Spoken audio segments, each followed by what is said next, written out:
July August গণহত্যার তদন্ত শেষ হওয়ার আগে চলতি বছর রায় হবে আইন উপদেষ্টার এমন মন্তব্যে তীব্র অসন্তোষ প্রকাশ করেছেন আন্তর্জাতিক অপরাধ ট্রাইব্যুনাল। ভবিষ্যতে পুনরাবৃত্তি হলে আইনি ব্যবস্থা নেওয়ার কথাও জানান আদালত। এদিকে গুম ও বিচার বহির্ভূত হত্যাকাণ্ডের ঘটনায় সাবেক সেনা কর্মকর্তা জিয়াউল আহসানকে আবারও গ্রেফতার দেখিয়েছেন আদালত। জুলাই গণঅভ্যুত্থানে মানবতাবিরোধী হত্যাকাণ্ডে এ পর্যন্ত 18টি মামলা হয় আন্তর্জাতিক অপরাধ ট্রাইব্যুনালে। এসব মামলায় তদন্ত চলমান। প্রসিকিউশন জানায় এ মাসেই কয়েকটি মামলার তদন্ত শেষ হতে পারে। কিন্তু তদন্ত চলমান থাকা অবস্থায় গতকাল সচিবালয়ে জুলাই গণহত্যার বিচার কাজের অগ্রগতি গণমাধ্যমে তুলে ধরে আইন উপদেষ্টা বলেন, আগামী অক্টোবরের মধ্যে 3 থেকে 4টি মামলার রায়ের সম্ভাবনার কথা। অক্টোবরের মধ্যে আমরা 3-4টা মামলার রায় পেতে যাচ্ছি বলে আশা করি। তার এ মন্তব্যে অসন্তোষ প্রকাশ করে আদালত বলেন, আমরা কারো ধারধারি না, ট্রাইব্যুনাল সম্পূর্ণ স্বাধীন ও নিরপেক্ষ। ভবিষ্যতে ট্রাইব্যুনালের কার্যক্রম নিয়ে আগাম কথা বললে নেওয়া হবে কঠোর ব্যবস্থা।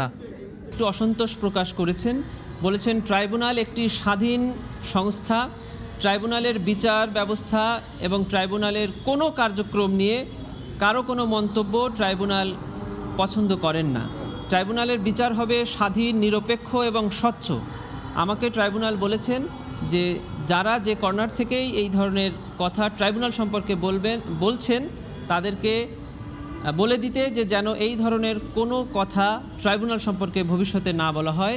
যদি এই ধরনের ট্রাইব্যুনালের স্পর্শ করে এই ধরনের কথা ভবিষ্যতে বলা হয়, তাহলে ট্রাইব্যুনাল তার আইনগত ব্যবস্থা গ্রহণ করবে। এদিন গুম ও বিচার বহির্ভূত হত্যাকাণ্ডের ঘটনায় এনটিএমসির সাবেক মহাপরিচালক জিয়াউল আহসানকে তৃতীয়বারের মতো হাজির করা হয় ট্রাইব্যুনালে। জিয়াউল আহসান উনাকে ট্রাইব্যুনালে আজকে হাজির করা হয়েছিল। আমরা তদন্ত প্রতিবেদন জমা দেওয়ার জন্য 2 মাস সময়ের প্রার্থনা করেছিলাম। মাননীয় ট্রাইব্যুনাল আমাদের আবেদন মঞ্জুর করেছেন। আগামী 20/4/2025 তারিখে তদন্ত প্রতিবেদন জমা দেওয়ার জন্য তারিখ নির্ধারণ করেছেন। এছাড়াও জুলাই আগস্টে রামপুরায় মানবতাবিরোধী হত্যা মামলায় ডিএমপি সাবেক এসি রাজন কুমার সাহাকে গ্রেপ্তার করা হয়। ওয়ালিউল রনি, নাগরিক, ঢাকা।